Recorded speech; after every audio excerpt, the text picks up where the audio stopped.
as excited to be here as I am? Woo! Thank you so much, Margot, for that lovely introduction, and thank you all for having me here. I have to say, I've been a fan of this conference ever since I heard of it, and I really hope that someday I could come. And thanks to Margot, I'm here. So I think this work, everything that Deborah Zatz said, is so important, and thank you for saying that, because now I don't have to repeat it, because everything you said is, I'm going to tell sort of an emotional and personal story that's based on all the facts that Deborah brought up. So I want to start by asking the question, when you talk about data science, are rigorous and human-centered opposites? If something is focused on the human, does that make it soft, weak, not as technical?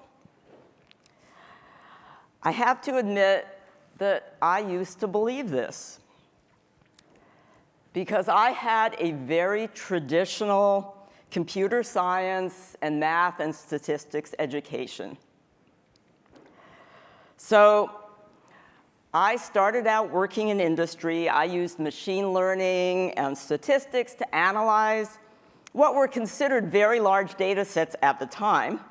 As a matter of fact, we even had to write our own protocols to transfer large volumes of data efficiently, because TCP packets had too high overhead. I remember crawling through the ceiling helping to pull cables so that we could do our own data transfer, because the existing wiring wasn't fast enough. All right, then around 2000, I moved to government labs in NASA, and I focused on analyzing scientific data, such as airflow across aircraft and spacecraft, computational fluid dynamics, astrophysics, and supernova data. And I admit that perhaps because I didn't like being stereotyped, that I tried to present myself as a hardcore engineer. If the software was hard to write, it should be hard to use. But the more I worked in data science, the more I became convinced that it was the human-centered piece that was the most important, and actually the most difficult. So I transitioned around 2010 into academia to work on human-centered data science, which is a data science that takes into account its societal context. So I'm going to talk about human-centered data science today, but first, I want to take a step back. I'm going to start out by showing you some truly embarrassing pictures of my childhood. All right, notice also how I wasn't smiling in any of these pictures. The reason I show this is because when I was an insecure and nervous graduate student, I used to hear talks by various luminaries in the field, and I always thought, wow, these people are so much smarter than me. I could never do what they do. They must have been born brilliant and successful. Unlike me, total failure, total imposter, never had confidence in myself. And so one of the things that I've asked ever since then is, why did I lack confidence? Why do so many of my students that I talk to today, brilliant young women, people of color, why do they lack confidence after growing up here in the US? And I think about my own childhood. So I was a first-generation Latina. I grew up in a small town in the Midwest, and both my parents spoke with thick accents. As a result, I was bullied by my classmates and dismissed by many of my teachers. I remember once writing an essay that I was particularly proud of, and my teacher accused me of plagiarism. She said, "Someone like you couldn't possibly know all this advanced vocabulary." Now, this teacher didn't intend to be cruel. I'm sure she thought she was helping me, you know?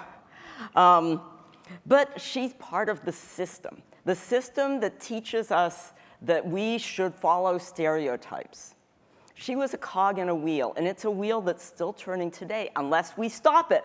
And it's conferences like this that are doing their bit to change the system and to stop this wheel from turning.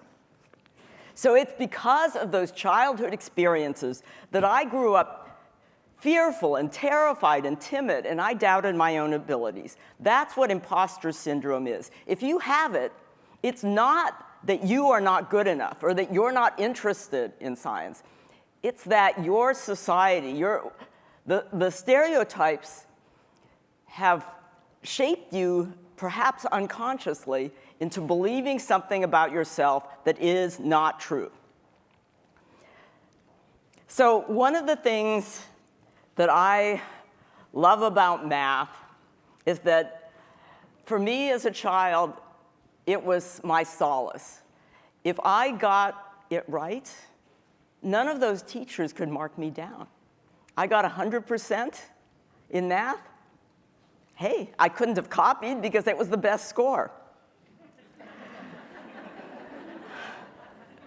And I want to tell you, there is nothing like standing in front of a room of people who think little of you, and you silence them with your love of math. It's kind of like a magic trick that way. So, all right, here's the 30-second view of my career. So I worked hard, I earned scholarships, but I didn't believe in myself. So that was the problem. I dropped out of my PhD program at Berkeley.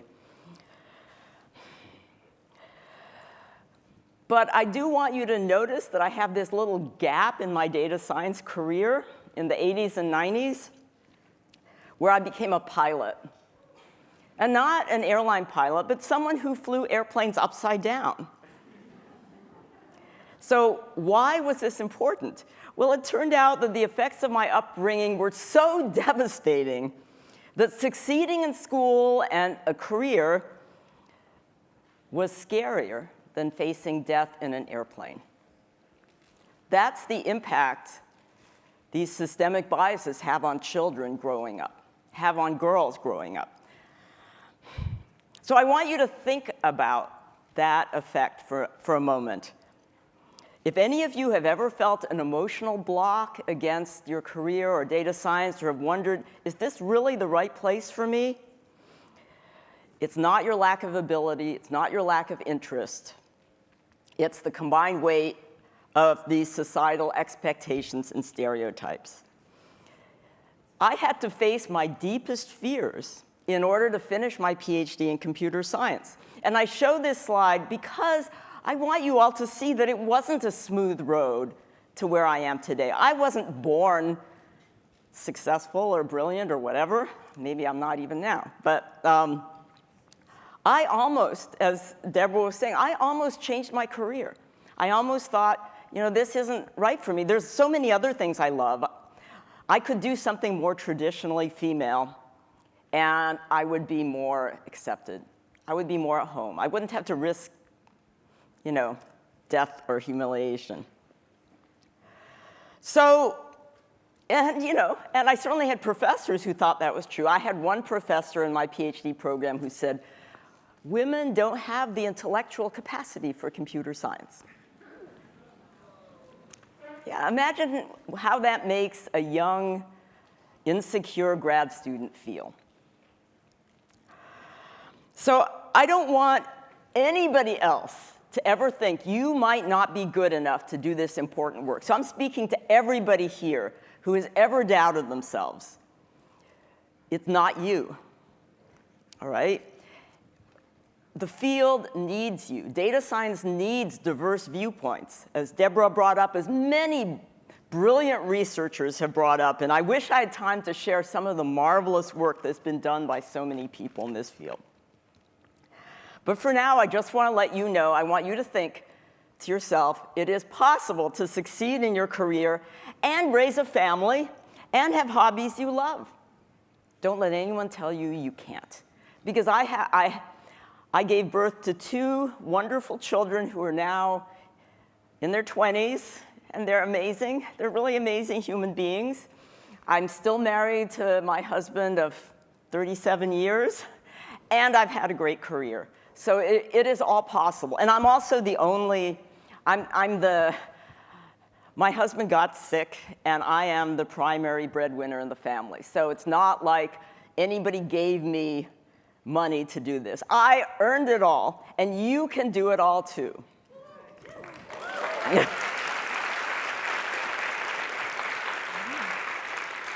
All right, but now let's get to the important piece, human-centered data science. So I hope to convince you of 3 points.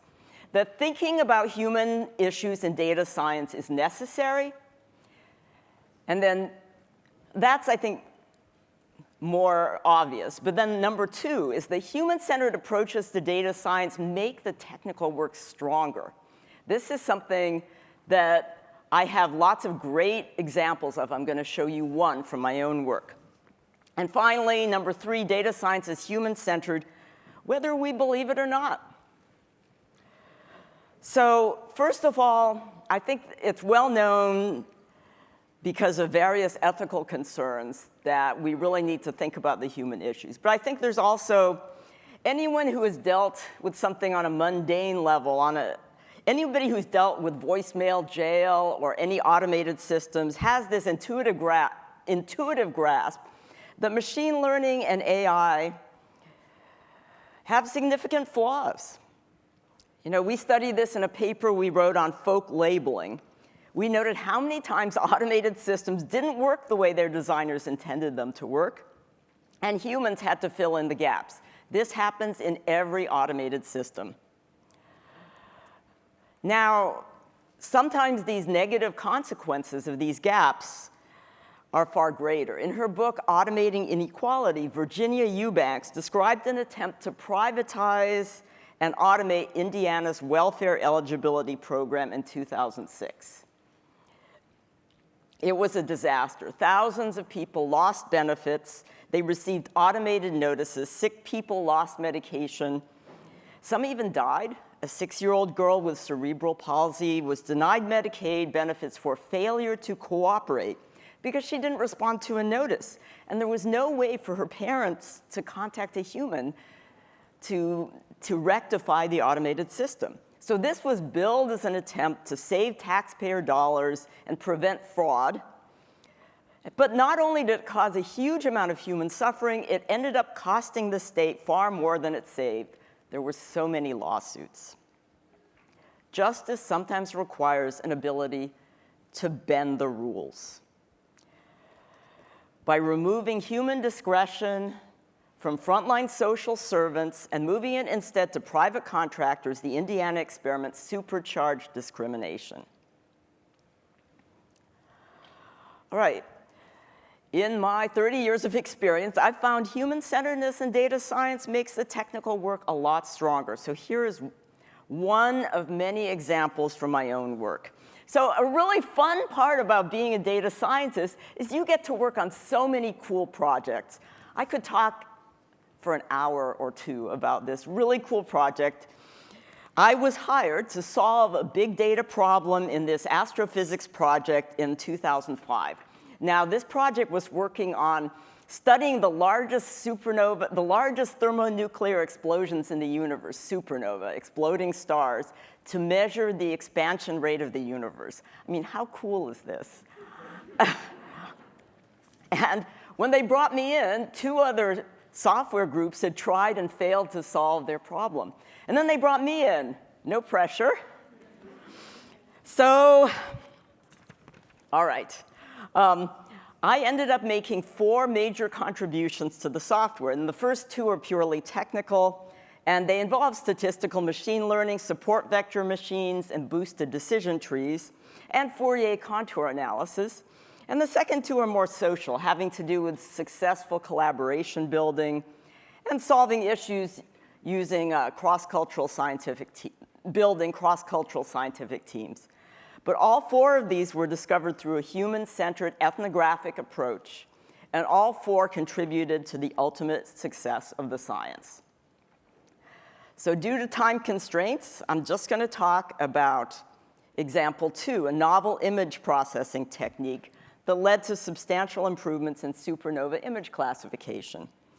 So we had to process over 600,000 images per night. And in 2005, that was considered a lot. And we had to see which of these blobs of white pixels were potential supernova. So I'm not going to explain the details here because of time constraints. But suffice it to say, the top row is there's a galaxy, and then you subtract the middle image, and then you get this nice round star, which is a supernova. And that's how you find it. But on the bottom, you have a star that was close to the edge of the image. And as a result, it was misregistered. There was a registration error. And so you get this, what's called a bad subtraction, which is this funny C-shaped thing, not a star. And it turned out that a vast majority of these were bad subtractions. But the scientists didn't know enough about image processing or data science at the time to know how to deal with the problem. And so the other 2 software groups were not told what to do. But by sitting with the scientists and observing them in their daily work, while they were saying, Cecilia, why don't you write scripts? You know, why are you just sitting here learning about the project? Well, it turns out that human-centered approach is very powerful. So I said, well, there's an existing image processing technique known as Fourier contour descriptor analysis, and I could modify it so it would work here, and it could automatically detect the shape of the supernova candidate. So I implemented, but I should first say, well, I implemented 2 new features, all right, that you could use the object contour eccentricity and the object contour irregularity.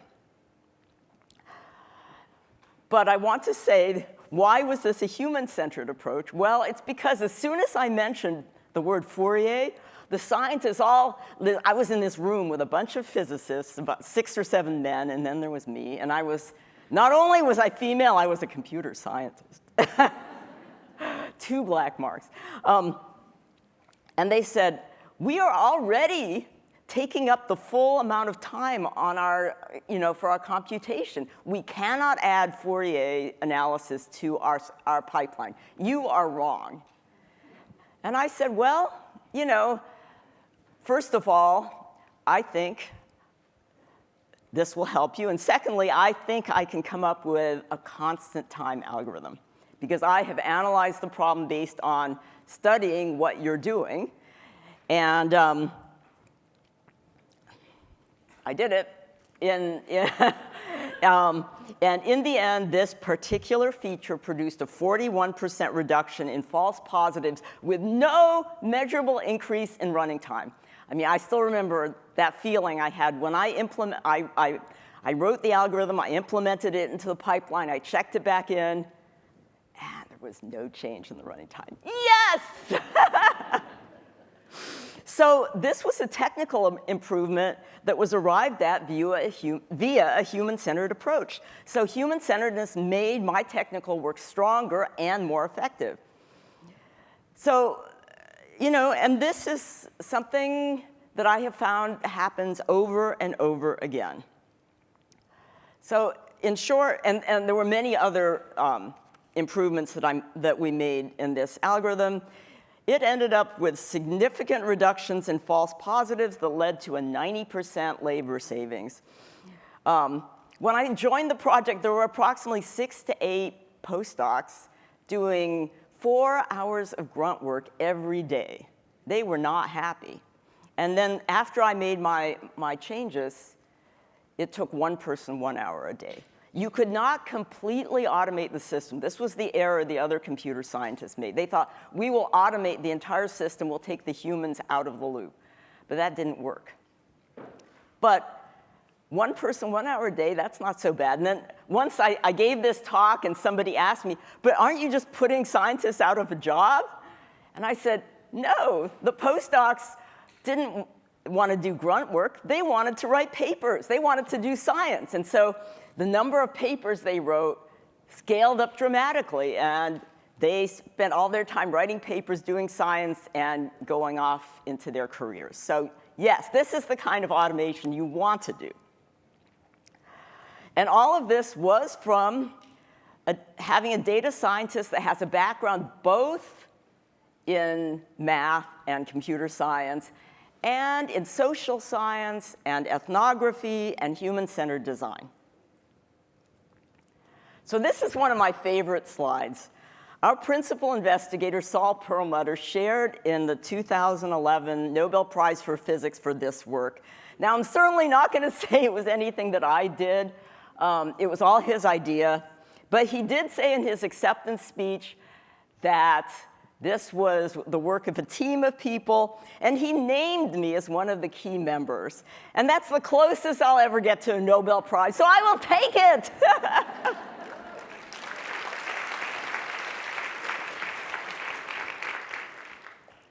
So I want to close with the third important reason, why data science is human-centered, whether we believe it or not. So it's often presented as this clean and impersonal sequence of computational operations. We assume the human element has been scrubbed from the database. Data are unbiased. They exist on their own.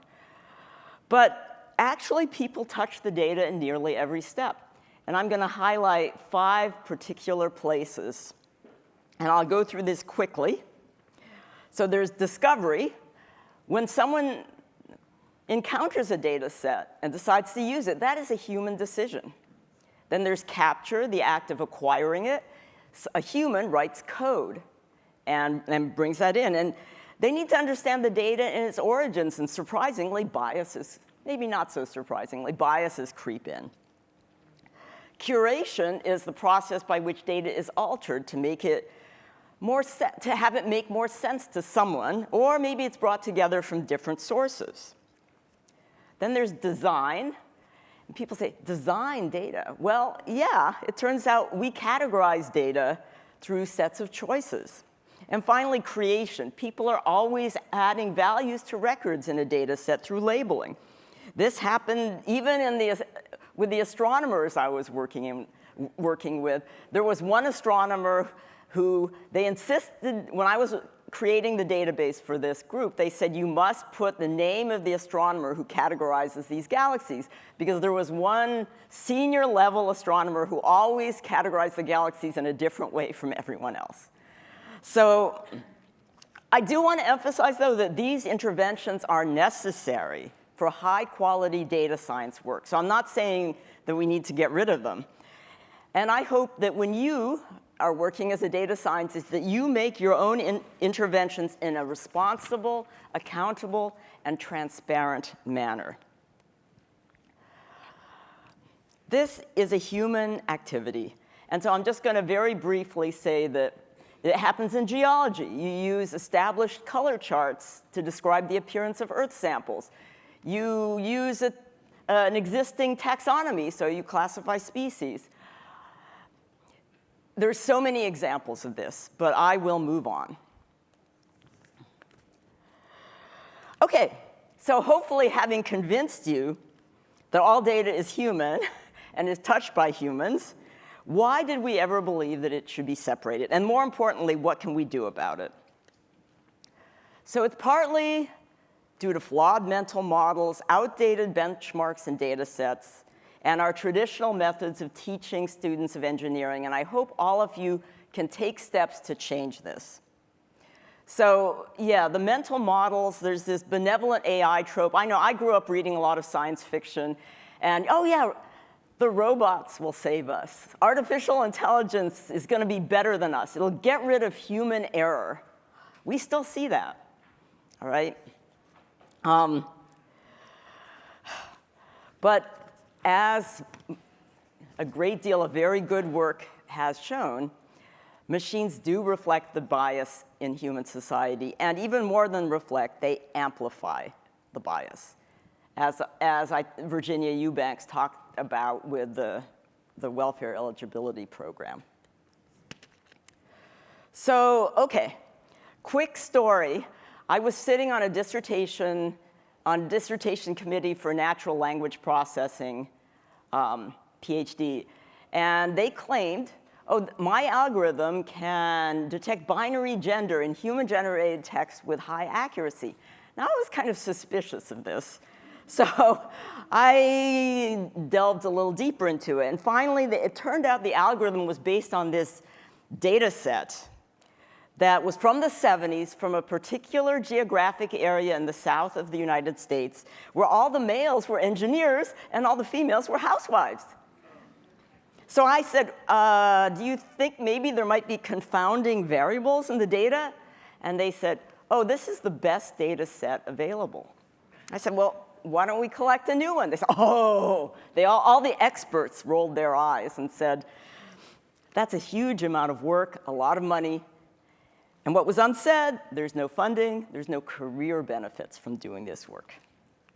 So we need to change that, all right? So how do we build ethical, human-centered data science going forward? I want to leave you in my last few minutes here with 5 key points of change. First, just like what this conference is doing, we need to recruit data scientists that are interested in ethical design. And it's been shown over and over again that a more diverse group will be more ethical and will produce better results. We need to go beyond technical solutions and develop policy at the highest levels in government. The CEOs need to change. They need to devise and disseminate new mental models and fund and incentivize creation of these data sets and benchmarks that are more equitable.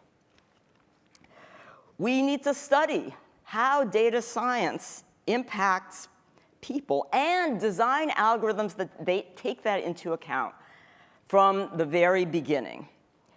We need to develop best practices for work in data science. This is why we wrote our book. I'm sorry, I don't want to be an advertisement for the book, but we spent a lot of time on this because we feel that we lay out the best practices, and this is really important going forward. And this is for data science in general, not just human-centered data science is technical. I have to say that. It is technical, and it is human-centered. And then finally, we need to teach the next generation of engineers. This is why I went into academia, even though my kids keep telling me, oh, you should work in industry, you'll make 3 times as much money. But this is so important. All right. So what is the most important way to change data science going forward? Well, it's you. I challenge each of you to enter this field, to stay in this field, to encourage others to move into this field. You can have a successful data science career. You can do it. Your unique viewpoints and ideas matter, and you will change it. It's not going to be easy, but don't ever give up.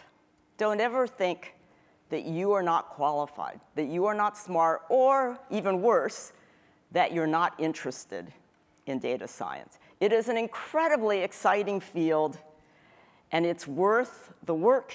It's worth all the effort. Please, please stay in here and keep going. I want to say it's not going to be easy, but it is necessary. And thank you so much for being here. Thank you so much for coming.